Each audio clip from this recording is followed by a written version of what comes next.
Ese orden. Orden de prioridades.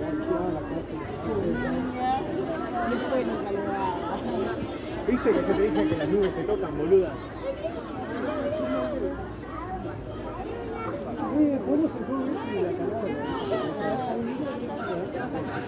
Pero que Lara no está. Pero pensando en Lara, no es normal. Ahí está, lo veo.